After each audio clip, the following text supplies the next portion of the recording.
오순절 후 16번째 주일 예배를 다 같이 경건한 마음으로 하나님 앞에 예배하겠습니다.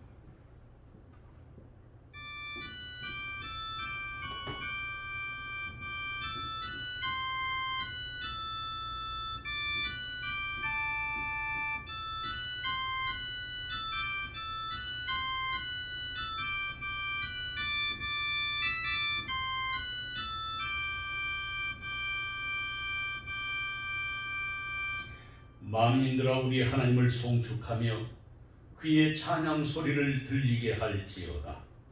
그는 우리 영혼을 살려두시고 우리의 실족함을 허락하지 아니하시는 주시로다. 하나님을 찬송하리로다. 그가 내 기도를 물리치지 아니하시고 그의 인자하심을 내게서 거두지도 아니하셨도다. 아멘.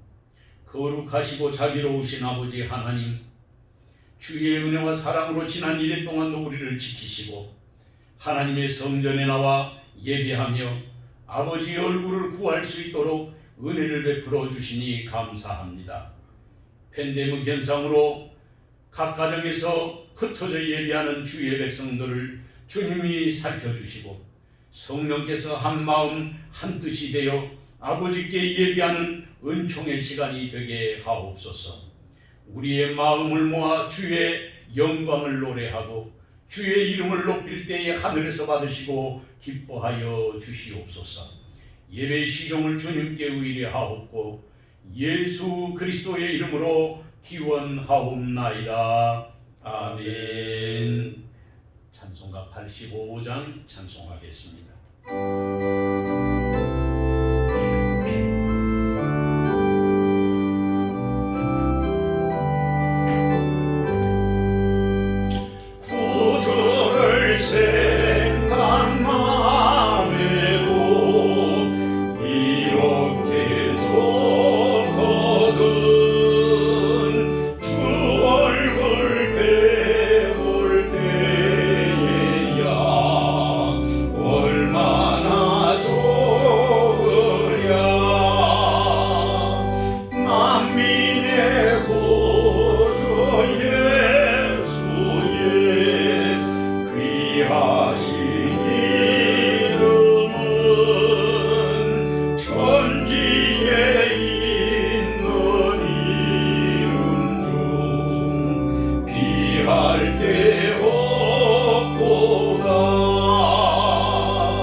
제47번 시편 105편 말씀 교독하겠습니다.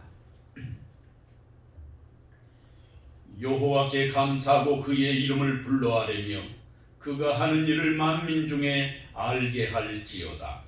그에게 노래하며 그를 찬양하며 그의 모든 기이한 일들을 말할지어다. 그의 거룩한 이름을 자랑하라.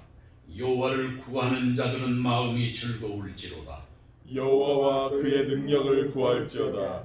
그의 얼굴을 항상 구할지어다. 그의 종 아브라함의 후손고 택하신 야곱의 자손 너희는 그가 행하신 기적과 그의 이적과 그의 입의 판단을 기억할지어다. 그는 여호와 우리의 하나님이시라. 그의 판단이 온 땅에 있도다. 그는 그의 언약 곧 천대에 걸쳐 명령하신 말씀을 영원히 기억하셨으니 이것은 아브라함과 맺은 언약이고 이삭에게 하신 맹세이며 야곱에게 세우신 율례 곧 이스라엘에게 하신 영원한 언약이라. 이르시기를 내가 가나안 땅을 내게 주어 너희에게 할당된 소유가 되게 하리라 하셨도다. 아멘. 지난 일에 동안에 우리의 삶을 돌아보고 하나님 앞에 겸비한 마음으로 자복하고 회개하는 참회의 시간을 갖겠습니다. 함께 동성으로 기도하겠습니다. 사랑하는 주님, 죄인된 우리를 주의 성전에 부르시고 아버지 앞에 나와 무릎을 연하게 하시니 진심으로 감사를 드려옵나이다. 선하신 주님, 우리야 세상을 사는 동안 이래 동안 방황하며 어리석은 삶을 살았던 것을 고백합니다. 우리의 생각으로, 우리의 말하는 것으로, 우리의 행동하는 것으로 주님 영광 가리고 영광을 드러내지 못했던 죄인들임을 고백하고 주여 주의 보혈로 우리를 덮어주옵소서. 예수님의 이름으로 기도합니다. 너희가 전에는 백성이 아니더니 이제는 하나님의 백성이요 전에는 긍휼을 얻지 못하더니 이제는 긍휼을 얻은 자니라. 아멘. 나는 전능하신 아버지 하나님 천지의 창조주를 믿습니다. 나는 그의 유일하신 아들 우리 주 예수 그리스도를 믿습니다. 그는 성령으로 잉태되어 동정녀 마리아에게서 나시고 본디오 빌라도에게 고난을 받아 십자가에 못 박혀 죽으시고 장사된 지 사흘 만에 죽은 자 가운데서 다시 살아나셨으며 하늘에 오르셔 전능하신 아버지 하나님 우편에 앉아 계시다가 거기로부터 살아있는 자와 죽은 자를 심판하러 오십니다. 나는 성령을 믿으며 거룩한 공교회와 성도의 교제와 죄를 용서받는 것과 몸의 부활과 영생을 믿습니다. 아멘. 찬송가 292장 찬송하겠습니다.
사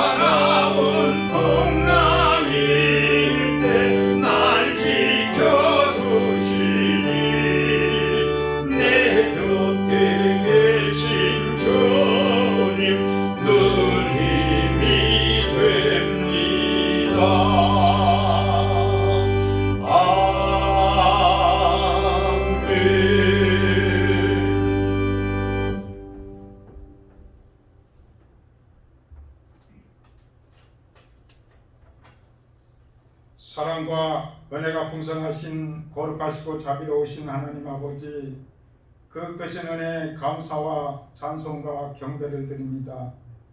오늘은 오순절로 16번째 주일 예배로 인도하셔서 각자의 처소에서 예배드리오니 우리 심령에 성령님께서 충만히 임재하여 주셔서 피곤한 심령들이 평안과 안식을 얻게 하시고 상한 마음과 고통이 회복되는 귀한 시간 되게 하여 주옵소서. 주의 벌에 보혈에 의지하여 거듭나는 심령 되어 좌로나 우로나 흔들리지 않는 믿음으로 채워지는 역사가 있게 하옵소서.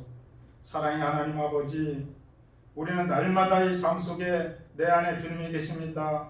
주님은 나의 주인이십니다. 오늘도 나는 주님을 나타내는 그릇으로 살아갑니다 하면서 하루하루를 살면서도 우리는 늘 주님을 주인으로 모시지 못하고 주님의 종이 아닌 내가 주인 되어 내 모습 그대로 살아가는 주님을 주의 십자가 앞에 내려놓습니다. 주님, 우리를 불쌍히 여기사 용서하여 주시고 주님의 보혈로 깨끗이 씻겨 주셔서 주님의 그릇되어 살아가는 모습으로 거듭나는 역사가 임하게 하여 주옵소서. 그리하여 코로나19와 같은 어려운 당국에도 담대한 믿음으로 승리하며 이 세상을 이겨내는 역사가 우리 안에 임재하게 성령님 이끌어 주옵소서. 사랑의 하나님 아버지, 이 나라 이 민족을 긍휼히 여겨 주옵소서. 코로나19가 멈추지 않는 가운데, 경제가 어려워진 가운데 경제의 희생을 위하여 대통령을 비롯한 위정자들이 국민만 바라보게 하여 주시옵소서. 위정자들이 당리당락에 매몰되지 않게 하시고 서로 소통하며 협력하여 이 경제 위기를 능동적으로 극복해 나갈 수 있도록 인도하사 절망하고 신음하는 국민들이 용기를 가지고 나아갈 수 있도록 역사하여 주옵소서. 그래야 안전과 평안함으로 정전과 같은 우리 일상으로 돌아가게 인도하옵소서.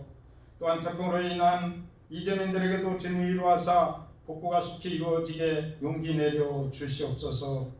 위로와 소망 되시는 하나님 아버지, 택함받은 자녀로서 그 어떤 시련이 닥쳐온다 할지라도 주님이 크신 능력으로 이기게 하시고 불기둥과 구름기둥으로 우리를 인도하시는 주님의 능력을 믿고 고달픈 세상을 헤쳐나가는 믿음이 우리 새영교회 성도 모두가 되게 하여 주시옵소서. 목자 되시는 주님, 지금도 이 세상에는 목자 없는 양같이 방황하며 살아가는 영혼들이 너무나 많이 있사옵나이다. 구원의 심판이 무엇인지 모른 채, 천국과 지옥이 무엇인지 모르는 채 먹이만을 찾아가며 방황하는 불쌍한 영혼들을 봅니다. 저 영혼들을 불쌍히 여기사 주님을 알 수 있는 지혜를 주시고 헛되고 헛된 곳에 영혼을 갈지 않게 하시어 회개하고 주님의 품으로 돌아오는 역사가 물밑듯이 일어나게 하여 주시옵소서. 사랑의 주님, 오늘 이 시간도 우리 성도들을 부어 살펴주사 영혼이 식어지지 않게 하시고 온갖 어려운 여건 속에서도 그 믿음 식어지지 않게 하시어 코로나19 확산이 멈춰지고 비대면 예배에서 다시 만나 대면 예배를 드릴 때 우리 영혼과 육체가 건강한 모습으로 만날 수 있도록 성령님 늘 붙들어 지켜 보호하여 주시옵소서. 특별히 우리 청년들과 중고등부, 아동부, 유치부 학생들을 지켜주셔서 다시 만나 마음껏 예배드리는 은혜가 있기를 간절히 소원하오며 기도드립니다. 사랑의 주님, 오늘 시간도 하나님 귀하신 말씀을 대안하시기 위하여 다니엘 사자 목사님 세우셨사오니 목사님께 성령의 능력을 심령 깊숙이 채워주셔서 능력이 말씀을 전하게 하시고 그 말씀을 받는 우리 모두에게 은혜가 넘치는 역사가 있게 하시어 세상에 살아가는데 놀라운 믿음의 승리 역사가 곳곳에서 나타나게 하여 주시옵소서. 이 예배의 모두를 주님께서 이끌어 주실 줄 믿사오며 예수님 이름으로 기도드립니다. 아멘.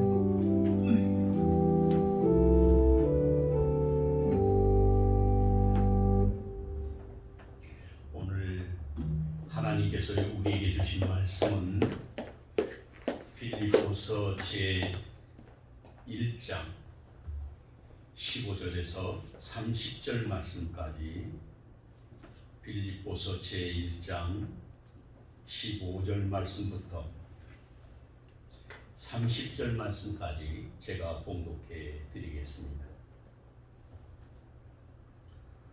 어떤 이들은 투기와 분쟁으로, 어떤 이들은 착한 뜻으로 그리스도를 전파하니 이들은 내가 복음을 변증하기 위하여 세우심을 받은 줄 알고 사랑으로 하나 그들은 나의 매임의 괴로움을 더하게 할 줄로 생각하여 순수하지 못하게 다툼으로 그리스도를 전파하느니라. 그러면 무엇이냐? 거칠이로 하나 참으로 하나 무슨 방도로 하든지 전파되는 것은 그리스도니 이로써 나는 기뻐하고 또한 기뻐하리라. 이것이 너희의 간구와 예수 그리스도의 성령으로 도우심으로 나를 구원에 이르게 할 줄 아는 거로 나의 간절한 기대와 소망을 따라 아무 일에든지 부끄러워하지 아니하고 지금도 전과 같이 온전히 담대하여 살든지 죽든지 내 몸에서 그리스도가 존귀하게 되게 하려 하나니 이는 내게 사는 것이 그리스도니 죽는 것도 유익함이라. 그러나 만일 육신으로 사는 것이 내 일의 열매일진데 무엇을 택해야 할는지 나는 알지 못하노라. 내가 그 둘 사이에 끼어 있으니 차라리 세상을 떠나서 그리스도와 함께 있는 것이 훨씬 더 좋은 일이라. 그렇게 하고 싶으나 내가 육신으로 있는 것이 너희를 위하여 더 유익하리라. 내가 살 것과 너희 믿음의 진보와 기쁨을 위하여 너희 무리와 함께 거할 것을 확실히 아노니 내가 다시 너희와 같이 있으므로 그리스도 예수 안에서 너희 자랑이 나로 말미암아 풍성하게 하려 함이라. 오직 너희는 그리스도의 복음에 합당하게 생활하라. 이는 내가 너희에게 가보나 떠나 있으나 너희가 한 마음으로 서서 한 뜻으로 복음의 신앙을 위하여 협력하는 것과 무슨 일이든지 대적하는 자들 때문에 두려워하지 아니하는 이 일을 듣고자 함이라. 이것이 그들에게는 멸망의 증거요 너희에게는 구원의 증거니 이는 하나님께로부터 난 것이라. 그리스도를 위하여 너희에게 은혜를 주신 것은 다만 그를 믿을 뿐 아니라 또한 그를 위하여 고난도 받게 하려 하심이라. 너희에게도 그와 같은 싸움이 있으니 너희가 내 안에서 본 바요 이제도 내 안에서 듣는 바니라. 아멘. 오늘도 하나님 주신 은혜와 사랑이 저와 여러분에게 함께 하시기를 주의 이름으로 축원합니다. 아멘. 하나님 주신 은혜와 사랑 가운데서 오늘도 믿음 안에서 우리가 승리하고 주님의 기쁨이 되는 그런 은혜의 삶을 살아야 할 것입니다.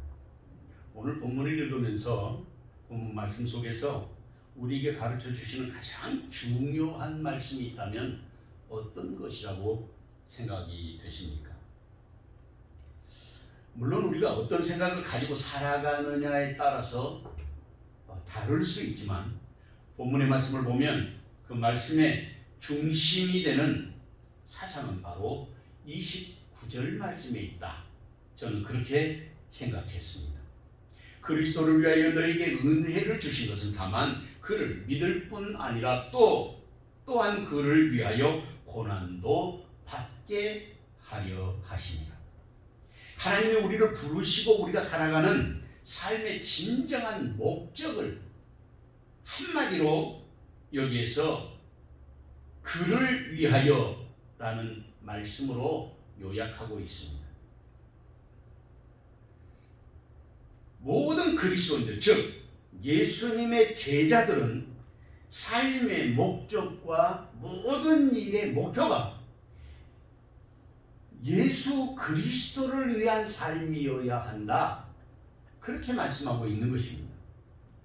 이 말씀을 다시 해석하면 우리 주님을 위한 삶이 아닌 세상의 그 어떤 것도 우리에게는 아무런 유익이 되지 않는다. 그런 말씀입니다. 1923년에 미국 시카고의 에즈와드 비치 호텔에 당대 최고의 부자였던 부자들 9명이 모였습니다. 그래서 미국의 신문들이 대대적으로 보도를 했는데 20세기의 신화가 열렸다. 그렇게 보도했습니다. 이 사람들은 큰 회사를 가지고 있는 회장님들이었고 그리고 최고의 학벌을 가진 그런 사람들이었습니다. 성공해서 세상에 부러울 것도 없었습니다. 그리고 명성을 날리는 사람들이었습니다. 그리고 세월이 흘러 25년 세월이 흘렀습니다. 1948년 그들을 조사한 사람들이 있었습니다. 그들이 행적을 조사했는데 9명의 행적은 그렇게 보고됐습니다. 한 사람은 정신병에 걸렸고, 3사람은 파산에서 빛에 쫓겨 도망다니다가 죽었고, 2사람은 추록해서 인생의 위기 속에 있었고, 그리고 나머지 3사람은 자살했다고 합니다. 한 사람도 행복한 사람이 없었습니다. 무엇을 말하려고 하냐면 인생의 궁극적인 목적이 어디에 있느냐, 그것을 우리가 질문으로 던지고 싶어서 이 말씀을 드린 것입니다. 20세기 인도의 최고 지도자였던 간디도 죽기 전에 자신은 괴로운 사람이었다고 고백했습니다. 그렇게 살아간 이유는 뭐냐면 그들이 인생의 목적이 어디에 있는지를 몰랐기 때문이었습니다. 그런데 예수를 믿으면 예수님을 만나게 되는 사람들마다 변화가 일어났습니다. 그 사람이 장녀이든 세리이든 구두 닦이든지 삶이 변화되고 새로운 삶을 살아서 이름을 남긴 사람들이 역사 속에 얼마나 많이 있는지 모릅니다. 왜냐하면 그들의 인생은 그 분명한 목적지를 알게 되었기 때문입니다. 그래서 예수님은 요한복음 14장 6절 말씀에서 그렇게 말씀하셨습니다. 예수께서 가라사대 내가 곧 길이요 진리요 생명이니 나로 말미암지 않고는 아버지께로 올 자가 없느니라. 예수님이 길이시라고 말했습니다. 예수님이 진리이십니다. 예수님이 생명이십니다. 아버지께로 가는 길도 오직 예수님 외에는 없다고 가르쳐 주시고 있습니다. 우리 인생을 부유하게 하시고 우리 인생을 풍성하게 만들어 주시는 분도 바로 예수님 안에 있을 때 열려지는 것입니다. 이 엄청난 하늘의 지혜가 우리에게는 열려져 있지만 그러나 세상 지혜로는 알 수 없다고 성경은 분명하게 말씀하고 있습니다. 오직 주님의 말씀을 통해서 우리에게 주시는 것이기 때문에 주님의 음성을 듣고 믿음의 길에 서는 사람이 되어야 하지 않겠습니까? 이 귀한 은총이 이 시간 저와 여러분에게 함께 하시기를 주님의 이름으로 축원합니다. 아멘. 첫째로 우리에게서 그리스도가 존귀하게 되어야 하겠습니다. 본문 15절에서 21절 말씀을 다 같이 한 목소리로 읽어보겠습니다. 어떤 이들은 투기와 분쟁으로, 어떤 이들은 착한 뜻으로 그리스도를 전파하나니 이들은 내가 복음을 변증하기 위하여 세우심을 받은 줄 알고 사랑으로 하나 그들은 나의 매임에 괴로움을 더하게 할 줄로 생각하여 순수하지 못하게 다툼으로 그리스도를 전파하느니라. 그러면 무엇이냐? 거칠으로 하나 참으로 하나 무슨 방도로 하든지 전파되는 것은 그리스도니 이로써 나는 기뻐하고 또한 기뻐하리라. 이것이 너희의 간구와 예수 그리스도의 성령의 도우심으로 나를 구원에 이르게 할 줄 아는 거로 나의 간절한 기대와 소망을 따라 아무 일이든지 부끄러워하지 아니하고 지금도 전과 같이 온전히 감대하여 살든지 죽든지 내 몸에서 그리스도가 존귀하게 되게 하려 하나니 이는 내게 사는 것이 그리스도니 죽는 것도 유익함이라. 아멘. 본문의 말씀을 보면 바울 사도가 기뻐하는 일이 있다고 말하고 있습니다. 그것이 무엇입니까? 바울 사도가 기뻐하시고 있는 것이 무엇입니까? 그것이 바로 그리스도가 전파되는 것을 기뻐했다. 그렇게 말하고 있습니다. 본문 18절 말씀을 보면 이로써 나는 기뻐하고 또한 기뻐하리라고 말하고 있습니다. 이것이 바울의 정신이, 이것이 그리스도인 된 믿음의 사람들의 정신이어야 하는 것입니다.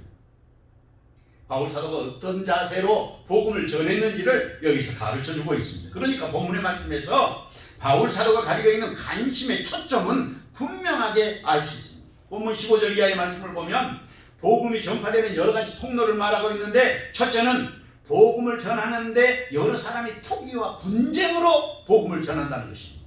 둘째로는 어떤 사람들은 착한 뜻으로 복음을 전하기도 한다는 것입니다. 그리고 세 번째로는 이 사람들이 바울 사도가 복음을 변증하기 위해서 세우심을 받은 줄 알고는 그리고 사랑한다고 말합니다. 그래서 그리스도를 전파하는 것이 바울 사도를 괴롭히는 것으로 생각하고 전파한다는 것입니다. 근데 놀라운 사실은 바울 사도는 이 모든 것을 그렇게 말하고 있습니다. 어떤 방법을 하든지 어떤 수단으로 하든지 그리스도가 전파되는 것은 나의 기쁨이 되는 것이라고 말하고 있습니다. 이것이 바울의 영성입니다. 이것이 바울의 정신입니다. 이것이 오늘을 살아가는 그리스도인들이 가져야 될 참 믿음의 자세, 그리고 우리 제자된 믿음의 사람들이 가져야 될 영성이다. 우리는 그렇게 말할 수 있을 것입니다. 여기서 더 중요한 한 가지 영적인 원리가 있습니다. 그것은 이것을 겉으로 가식적으로 하든지 참마음으로 하든지 간에 그 가운데 역사하는 것이 있다는 것입니다. 이 역사는 첫 번째 원리는 19절 이하의 말씀에서 보면 우리의 간구를 통해서 역사하신다는 거예요. 우리의 기도를 통해서 역사가 이루어진다는 것입니다. 그래서 기도해야 되는 거예요. 두 번째 원리는 예수 그리스도의 성령의 도우심으로 하나님이 역사하신다는 것입니다. 세 번째 원리는 그것을 통해서 이루어지는 것에 대해서 바울 사도는 그렇게 고백합니다. 나를 구원에 이르게 할 줄 아는 거로 그렇게 말하고 있습니다. 이것을 아포베세타이라 그러는데 요즘 자주 말씀드렸던 것처럼 우리의 구원을 이루어 주실 것을 말하고 있습니다. 이 말씀을 좀 더 설명해야 될 필요가 있습니다. 왜냐하면 우리가 예수를 믿으면 구원받는다고 배웠는데 엉뚱하게도 여기서 바울 사도는 하나님의 사람이, 바울 사도 같은 하나님의 사람이 자신을 구원에 이르게 해주신다는 것입니다. 이 말씀은 아직 구원에 이르지 못했다는 의미를 포함하고 있는 말씀입니다. 그래서 구원을 좀 더 우리가 설명해야 될 필요가 있는데 이게 무슨 의도로 바울 사도가 이렇게 말했을까? 우리가 예수를 믿으면 구원받는다고 이야기했는데 엉뚱하게도 바울 사도 같은 사람이 이렇게 말하고 있다고 말이죠. 뿐만 아니라 고린도서에 보면 바울 사도는 셋째 하늘까지 3000층에 올라가서 이루 말할 수 없는 신비한 경험을 했다고 말했는데 구원받지 못했다는 거예요. 그렇다면 이 말씀의 의도는 무엇일까? 바울 사도가 정말 구원을 아직도 받지 못했다는 뜻인가? 우리가 그것을 알아야 되지 않겠습니까? 바울 사도의 말씀이 틀린 것이 아니라 우리의 구원의 과정과 역사를 바울 사도가 잘 설명하고 있는 것입니다. 구원은 세 가지로 설명할 수가 있는데 현재적 구원, 미래적 구원, 그리고 우주적 구원으로 우리가 설명할 수 있습니다. 현재적 구원이라는 것은 내가 예수님을 믿고 예수 그리스도가 나의 구주라고 고백하면 그때부터 우리는 영원한 나라를 약속받은 언약의 자녀라는 의미에서 구원받은 자입니다. 그럼에도 불구하고 아직도 내가 주님의 나라에 가지 못했기 때문에 미래적 구원은 이루어지지 않은 거예요. 그러니까 미래적으로 내가 완전한 구원에 들어가려면 주님을 만나야 되는데 우리가 육신을 벗어야 되는 것입니다. 그 미래적 구원에 이르는 두 번째 단계 구원이 있습니다. 그것은 아직도 우리가 구원에 이르지 못했기 때문에 이루어가는 도중에 있는 것입니다. 그래서 철로역정에서는 구원에 이르는 도중에 있다. 도상의 존재라 그렇게 말하는 거예요. 그리고 구원에 이르는 도중에 있다는 의미에서는 무슨 의미를 가지고 있느냐면 날마다 매 순간마다 우리의 삶에서 예수님을 닮아가려고 노력하는 그런 성화의 과정을 여기에서 이야기하는 것입니다. 그 다음에 세 번째 구원이 있는데 세 번째 구원은 우주적 구원입니다. 우주적 구원이라는 것은 하나님이 지으신 이 온 우주 만물이 하나님의 날, 그리고 예수님께서 다시 오시는 재림의 날, 또 다른 말로는 심판하시는 그날, 온 세계가 하나님 앞에서 새롭게 심판받고 새로운 창조 속으로 들어가게 되는 것입니다. 그것을 우주적 구원이라 그렇게 말하는 것입니다. 여기서 바울 사도는 자신이 가지고 있는 간절한 기대와 소망을 말하고 있습니다. 그것은 자신이 아무것도 부끄럽지 않게 되기를 원한다 그랬습니다. 아무것도 부끄럽지 않고 부끄러워하지 않고 오직 전심으로 자신의 삶을 통해서 그리스도가 존귀케 되는 것을 소망하고 있다고 말하고 있습니다. 존귀케 된다. 그 말을 메가른 테세타이라 그러는데 사전적으로 이 의미를 살펴보니까 위대함을 선포하다, 높이 평가하다, 영광과 찬송을 받다, 뭐 그런 의미를 가지고 있습니다. 그러니까 주님만이 영광을 받으시고 주님만을 높이는 오직 예수, 이것이 바로 바울 사도의 영성이고 바울 사도의 정신이요 바울 사도의 믿음입니다. 그것을 바울 사도는 뭐라고 표현하고 있느냐면 나의 간절한 기대와 소망, 그렇게 말하고 있는 것입니다. 그리고 다시 21절 말씀을 보면 드디어 바울 사도는 자신의 신앙의 절정에 이르는 고백을 합니다. 그것이 바로 이는 내게 사는 것이 그리스도니 죽는 것도 유익함이라. 자신 안에 사는 분이 그리스도라고 분명하게 고백하고 있습니다. 바울 사도의 이 확실한 고백이 오늘 우리에게도 있어야 하지 않겠습니까? 나는 내 안에 예수께서 살고 계신가? 사나 죽으나 주님의 영광을 위해서 사는 그런 이 시대에 예수님의 제자인가? 그것을 우리가 물어야 한다 그 말입니다. 고린도전서 15장 31절 말씀에 보면 형제들아 내가 그리스도 예수 우리 주 안에서 가진 바 너희에 대한 나의 자랑을 두고 단언하노니 나는 날마다 죽노라. 어떤 성도들은 내가 언제까지 죽어야 되느냐고, 예수님 만날 때까지 우리는 날마다 죽어야 되는 것입니다. 사랑하는 성도 여러분, 우리는 지금 무엇을 위해 살고 있습니까? 바울 사도가 가졌던 복음에 대한 그의 열정과 사랑은 어디에서 찾아야 하겠습니까?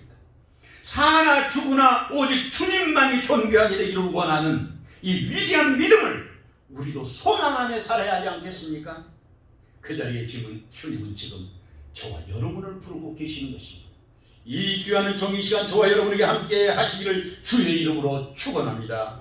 둘째로 우리의 자랑이 풍성하게 되어야 하겠습니다. 본문 22절에서 26절 말씀을 다 같이 한 목소리로 읽어보겠습니다. 그러나 만일 육신으로 사는 이것이 내 일의 열매일지인데 무엇을 택해야 하는지 나는 알지 못한가. 내가 그 둘 사이에 끼었으니 차라리 세상을 떠나서 그리스도와 함께 있는 것이 훨씬 더 좋은 일이라. 그렇게 하고 싶으나 내가 육신으로 있는 것이 너희를 위하여 더 유익하리라. 내가 살 것과 너희 믿음의 진보와 기쁨을 위하여 너희 무리와 함께 거할 이것을 확실히 아노니 내가 다시 너희와 같이 있으므로 그리스도 예수 안에서 너희 자랑이 나로 말미암아 풍성하게 하려 함이라. 아멘. 바울 사도는 그렇게 말씀하십니다. 그러나 육신으로 사는 이것이 내 일의 열매일지인데 무엇을 택하여야 할지 나는 알지 못하노라.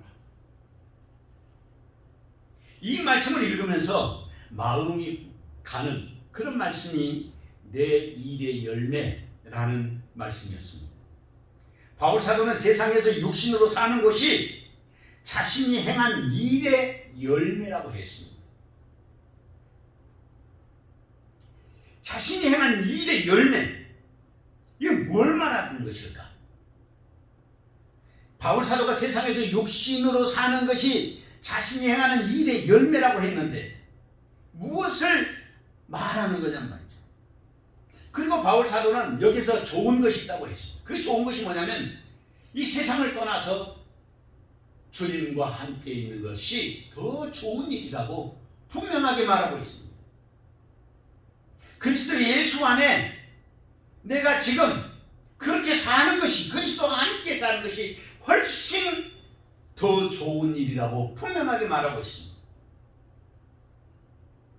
그런데도 불구하고 바울 사도가 육신으로 있는 것이 너희에게 유익함이라고 말하고 있습니다. 저는 이 말씀을 준비하면서 육신의 일과 세상을 떠나서 그리스도와 함께 있는 것이 훨씬 좋은 일이라고 말씀하는데 이 말씀 속에서 바울 사도가 가르쳐주는 이야기가 무엇일까? 세상에 사는 동안에 하나님을 경외하고 부모님을 잘 공경하고 그렇게 땅에서 잘 되고 장수하는 삶을 사는 것이 축복이라는데 왜 오래 사는 것이 축복일까? 하나님의 나라에 먼저 가는 것이 축복인 것 같은데 성경은 땅에서 오래 사는 것이 복이라고 했습니다. 그런 의문이 들었어요. 왜 땅에서 장수하는 것이 복일까? 여러분의 생각은 어떻습니까? 과연 땅에서 오래 사는 것이 축복이겠습니까? 아니면 저주이겠습니까?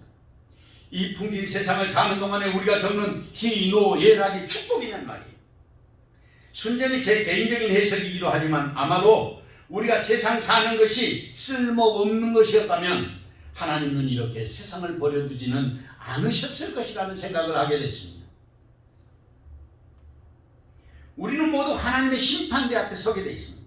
그리고 고린도전서 3장 12절에서 13절 말씀을 보면 만일 누구든지 금이나 은이나 보석이나 나무나 풀이나 집으로 이 터 위에 세우면 각 사람의 공적이 나타날 터인데 그날이 공적을 밝히니 이는 불로 나타내고 그 불이 각 사람의 공적이 어떠한 것을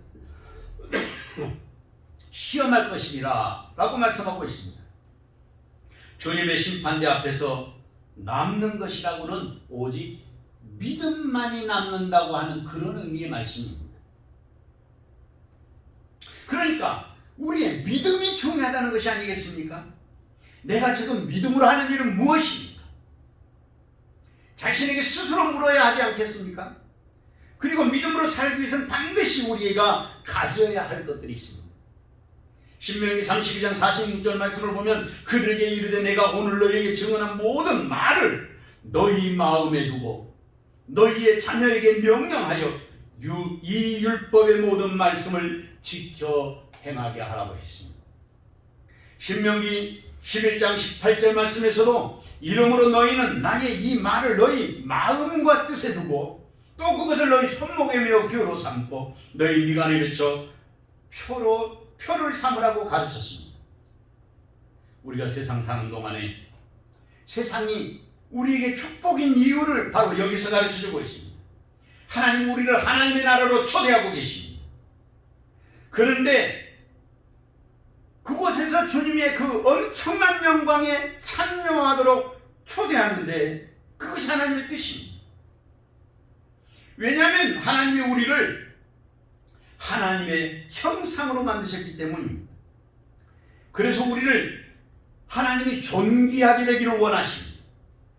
땅에 사는 동안 믿음으로 하는 모든 것들이 그래서 하늘의 상급이 되기에 우리가 땅에 오래 사는 동안에 믿음으로 사는 것마다 믿음으로 결단하는 것마다 하늘의 상급으로 쌓이게 되는 것입니다. 그것이 하나님의 기쁨이 되고 주님의 영광에 참여하는 것이 되는 것입니다. 그런데 바울 사도가 본문의 24절에서 말씀하시기를 내가 육신으로 있는 것이 너희를 위하여 더 유익함이라고 했습니다. 너희를 위하여 라는 말은 이 말씀 속에서 바울 사도가 빌립보 교회를 향한 목회적 소신을 이야기한 것입니다. 성도들에게 더 유익한 이유를 설명하고 있는 것입니다. 이 목회적 관점, 바울 사도의 목회적 관점은 초지일관 똑같이 나타나고 있는데 로마서 15장 16절에서 18절 말씀을 보면 복음의 제사장의 역할을 분명하게 가르쳐주고 있습니다. 이 은혜는 곧 나로 이방인을 위하여 그리스도 예수의 일꾼이 되어 하나님의 복음의 제사장 직분을 하게 하사 이방인을 제물로 드리는 것이 성령 안에서 거룩하게 되어 받으실 만하게 하려 하십니다. 그러므로 내가 그리스도 예수 안에서 하나님의 일에 대하여 자랑하는 것이고 있거니와 그리스도께서 이방인들을 순종하게 하기 위하여 나를 통하여 역사하신 것 외에는 내가 감히 말하지 아니하노라고 말했습니다. 오늘날 개신교에 많은 사람들이 이 말씀을 오해하고 만인 제사장이라고 해서 목회적 사역이 필요 없는 것으로 오해하는 경우가 있습니다. 그런데 성경에 바울 사도는 분명하게 복음의 제사장의 직분이 있다고 가르쳐주고 있습니다.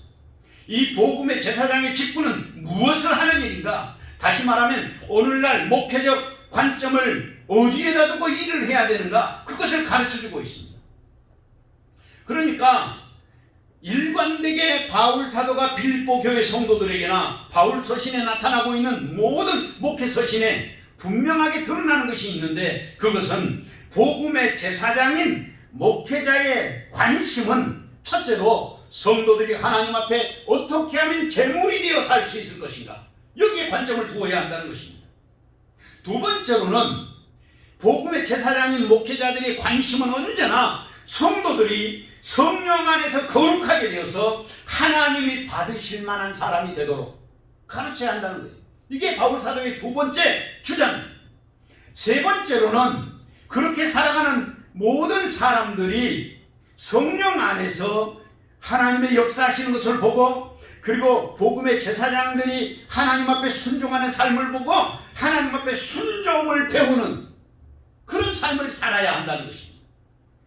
그러니까 첫째는 제물되어야 하고, 둘째는 성령의 이끌림을 받아야 하고, 세 번째로는 목회자들이 하나님 앞에 순종하도록 사랑하는 주의 백성들을 가르쳐야 한다는 것입니다.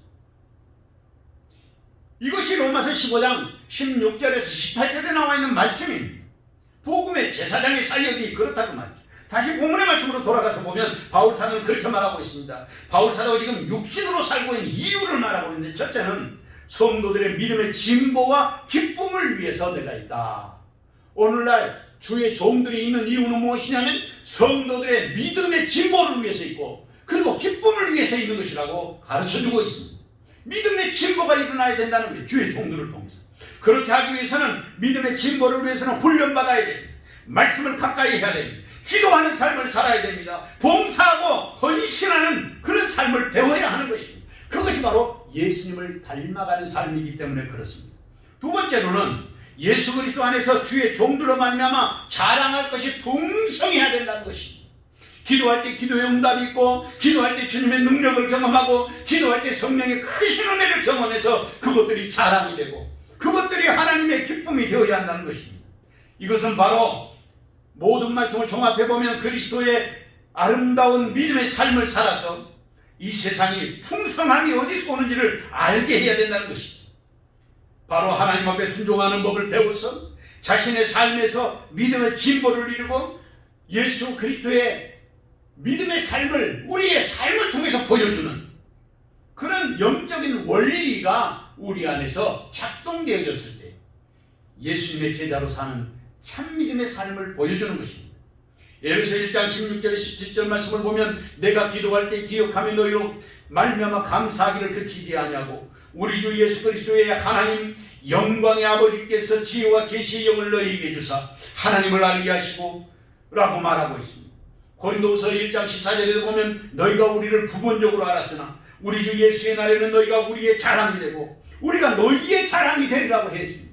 오늘도 하나님의 교회는 목사들은 주의 성도가 성도들의 자랑이 되고 성도들은 주의 종들의 자랑이 되는 것이 하나님의 교회의 영적인 원리요 법칙인 것입니다. 사랑하는 성도 여러분, 누가 믿음의 진보를 보여야 할 사람입니까? 누가 훈련받고 경건을 연습해야 할 사람입니까? 누가 기쁨을 얻고 예수 안에서 풍성한 삶을 누려야 하겠습니까? 주님은 그 자리에 지금 저와 여러분을 부르고 계시는 것입니다. 이 귀하는 정의 시간 저와 여러분에게 함께 하시기를 주님의 이름으로 축원합니다. 셋째로 우리에게는 구원의 증거가 있어야 하겠습니다. 본문 27절에서 30절 말씀을 다 같이 한 목소리로 읽어보겠습니다. 오직 너희는 그리스도의 복음에 합당하게 생활하라. 이는 내가 너희에게 가보나 떠나 있으나 너희가 한 마음으로 서서 한 뜻으로 복음의 신앙을 위하여 협력하는 것과 무슨 일에는지 대적하는 자들 때문에 두려워하지 아니하는 이 일을 듣고자 함이라. 이것이 그들에게는 멸망의 증거요 너희에게는 구원의 증거니 이는 하나님께로부터 나는 것이라. 그리스도를 위하여 너희에게 은혜를 주신 것은 다만 그를 믿을 뿐 아니라 또한 그를 위하여 고난도 받게 하려 하시리라. 너희에게도 그와 같은 싸움이 있으니 너희가 내 안에서 본 바요 이제도 내 안에서 듣는 바니라. 아멘. 본문의 말씀은 그렇게 말하고 있습니다. 오직 너희는 그리스도의 복음에 합당하게 생활하라. 그리스도의 복음에 합당하게 그리스도의 복음에 꼭 맞게 그렇게 생활하라는 것입니다. 그러니까 이 말씀은 주님이 가르쳐 주신 말씀대로 주님의 말씀에 일치되는 삶을 살아야 한다는 말입니다. 다른 표현으로 하면 주님이 부르시는 부르심에 따라 순종하는 삶을 살아야 한다고 하는 말씀입니다. 여기서 부르심에 합당한 삶이란 무엇을 말하는 것이겠습니까? 그 첫째는 바울 사도가 빌립보 교회에 가보나 떠나 있으나 한 마음으로 서서 한 뜻으로 복음의 신앙을 위하여 협력하는 것이 복음에 합당한 삶이라는 것입니다. 다른 것은 중요하지 않습니다. 복음에 합당한 생활이란 뭔가 한 마음 한 뜻으로 복음을 위하여 사는 것입니다. 둘째로는 무슨 일에든지 대적하는 자들 때문에 두려워하지 말라는 것입니다. 이 일을 내가 너희에게 듣고 싶다는 거예요. 복음을 대적하는 자들을 두려워하지 말라. 세 번째로는 그것이 우리를 대적하는 사람들에게는 멸망의 증거요 모든 그리스도인에게는 구원의 증거라고 했습니다. 이것이 하나님께로부터 난 자들의 하나님께로부터 난 것이기 때문에 그렇습니다. 본문 29절 말씀은 그리스도를 위하여 너희에게 은혜를 주신 것은 다만 그를 위할 뿐만 아니라 또한 그를 위하여 고난도 받게 하려 하심이라고 말했습니다. 여기에서 우리에게 하나님께서 은혜 주신 목적이 무엇인가를 가르쳐주고 있습니다. 은혜를 주신 목적이 뭐냐? 그것은 바로 그리스도를 위하여 그리스도를 믿게 하기 위해서 우리에게 은혜를 주셨다는 거예요. 그리스도를 믿게 하기 위해서. 그러니까 본문의 말씀을 다시 읽어보면 그리스도를 위하여 너희에게 은혜를 주신 것은 목적은 다만 그를 믿을 뿐 아니라 그러니까 예수님을 믿는 데에 은혜 주신 목적이 있다 그 말이죠. 그 다음에 나오는 말씀은 또한 그를 위하여 고난도 받게 하려 하십니다. 예수를 믿으면 은혜 주시는 목적이 고난도 받게 하기 위해서였다는 것입니다. 고난은 단순하게 우리를 괴롭히는 그런 도구가 아니라 고난을 통해서 우리의 믿음이 자라고 우리가 연단을 받아서 하나님 앞에 바로 세움을 입는 것을 말하는 것입니다. 그렇기 때문에 이 고난이 우리에게 필요 없는 것이 아니라 하나님께서 우리에게 고난을 통과해서 믿음으로 더욱더 유익을 주기 위해서 견고한 신앙이 되게 하기 위해서 우리를 부르신 것이라고 말씀하고 있습니다. 베드로전서 2장 19절 말씀을 보면 부당하게 고난을 받아도 하나님을 생각함으로 슬픔을 참으면 이는 아름다우니라고 했습니다. 옛날 개역성경에서는 이것을 애매하게 고난을 받아도 그렇게 말하고 있습니다. 애매하게, 다시 말하면 억울하게, 부당하게 우리가 고난을 받아도 그것을 화를 푸는 것이 아니라 애매하게 고난을 받아도 내가 예수님을 생각하고 참으면 그것이 아름답다는 것입니다. 그게 믿음의 사람의 모습이에요. 그것이 그 사람의 인격의 지경을 넓히는 도구가 되는 것입니다. 그리고 본문 30절 말씀을 보면 너희에게도 그와 같은 싸움이 있으니 너희가 내 안에서 본 바요 이제도 내 안에서 듣는 바니라고 말하고 있습니다. 빌립보 교회가 여러 가지 어려움을 당하고 있었던 것 같습니다. 마케도냐의 북부 지역에가 바로 이 빌립보가 있는데 데살로니가 아주 가까운 지역에 있습니다. 그런데 그 빌립보 교회에 여러 가지 핍박하는 자들이 있었다고 합니다. 그런데 그 핍박하는 사람들이 누구인지 분명하게 신학적으로 밝혀지지는 않았어요. 그러나 바울 사도도 알고 빌립보 교회도 그것을 알고 있는 거죠. 그것을 지금 지적하고 있는 것입니다. 너희에게도 그와 같은 싸움이 있으니 라고 말씀하신 것을 보아서 그것을 우리가 짐작할 수 있습니다. 우리가 이런 시련을 당하지 않을 수는 없습니다. 하나님이 시련이 올 때 그 시련을 제거하시는 것이 아니라 그 시련을 극복하고 넉넉히 이길 수 있는 힘을 우리에게 주시는 것입니다. 중국의 유명한 전도자 워치만이라는 사람이 있었습니다. 젊었을 때 몸이 너무 약했습니다. 의사가 청년 시절을 넘기기가 어려울 것이라고 이야기했습니다. 그것 때문에 하나님 앞에 기도했습니다. 자기의 약한 몸을 주님 낫게 해주시고 강건하게 해주시옵소서. 늘 기도했습니다. 근데 어느 날 꿈을 꾸게 됐는데 꿈속에서 하나님이 나타나셨습니다. 배를 타고 양자강을 올라가고 있는데 갑자기 배가 큰 바위에 암초에 걸린 것입니다. 배가 꼼짝을 못했습니다. 그래서 하나님 앞에 기도했습니다. 꿈속에서 하나님 이 배가 지나가게 하여 주시옵소서. 그렇게 간절히 기도했더니 하나님의 음성이 들려왔습니다. 하나님이 뭐라고 말씀하시냐면 사랑하는 아들아, 내가 이 바위를 옮겨버릴까 아니면 강물을 불어나게 해서 배를 띄울까 물어보시더라는 거예요. 그래서 하나님, 물이 점점 불어서 지나갈 수 있도록 해주시옵소서. 그러자 그 순간 바위가 넘치도록 강물이 불어났습니다. 배는 자연히 둥실둥실 떠서 그 암초를 지나가게 되었다고 합니다. 꿈을 깼습니다. 그리고는 자신을 향하신 하나님의 뜻이 무엇인지를 알았습니다. 지금 나는 연약하고 너무 약한 사람이지만 하나님의 은혜면 모든 것이 가능하다고 생각하게 된 것입니다. 그래서 이 워치만리는 80세까지 사셨다고 합니다.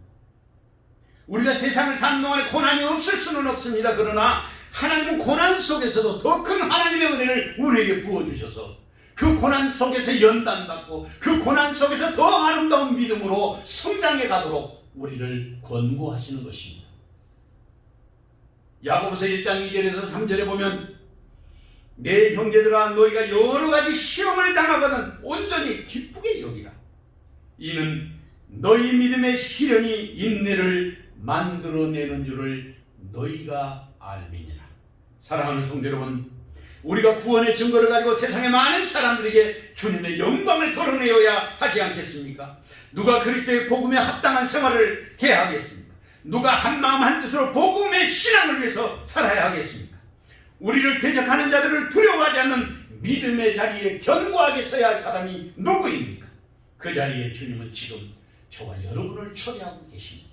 이 귀한 정의 시간 저와 여러분에게 함께 하시기를 주님의 이름으로 축원합니다. 사랑하는 주님, 주의 은혜와 사랑을 감사합니다.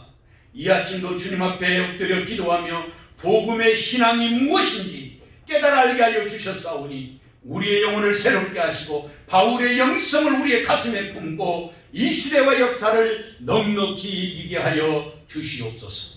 예수님의 이름으로 기도하옵나이다. 아멘. 찬송가 433장 찬송하겠습니다.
내가 살 동안에 주께로 날마다 더 가까이 저배는 전부 나 들어가 한없는 복락을 가오도록 동성하는 배를 주옵소서.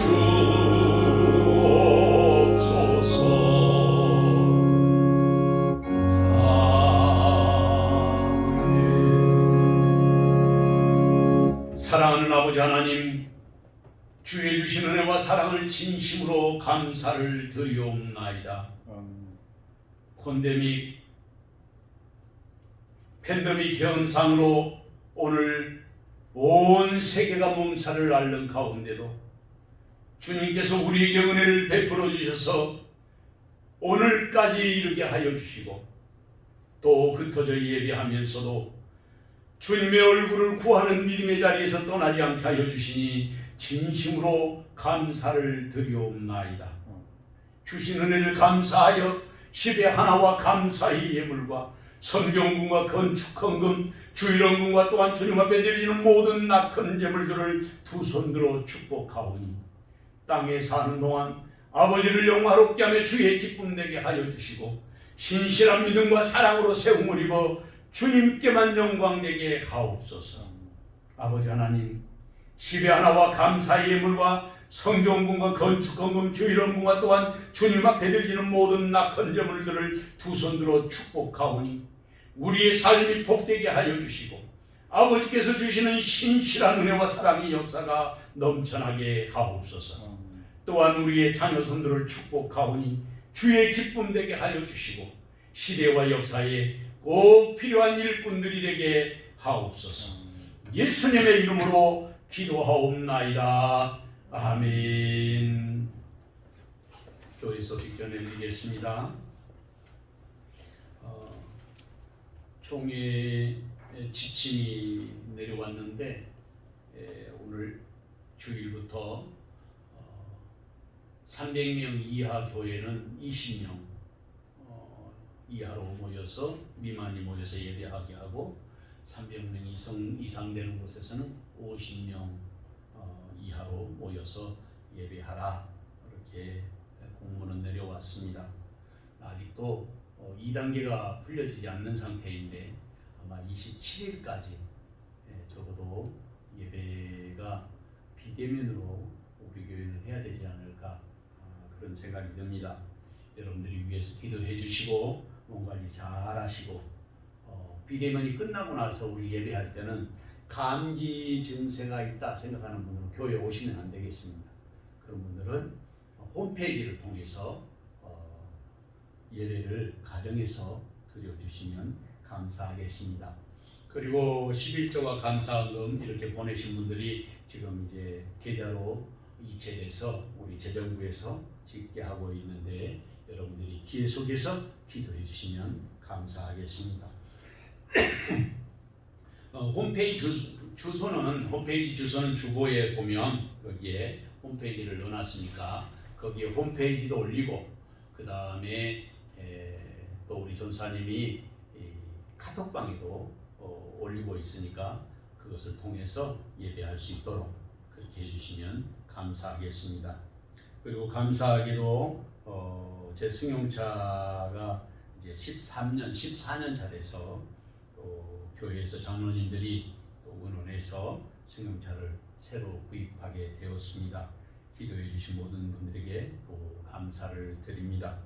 그리고 다음 주간도 우리가 계속해서 우리 권사님들이 특별 기도 주간으로 오전, 오후 한 분씩 월요일부터 토요일까지 지난 주간에도 했는데 우리가 지난번에 금식하면서 이렇게 또 지냈지만 이번에는 오전, 오후 이렇게 권사님들에게 나오셔서 기도해 주시면 감사하겠습니다. 그리고 새벽 기도에도 지금까지 그 개인적으로 다 집에 이렇게 자가격리 되어 있었지만 저는 교회에 우리 박정범 전사님하고 자가격리돼서 한 번도 새벽기도 빠진 적이 없습니다.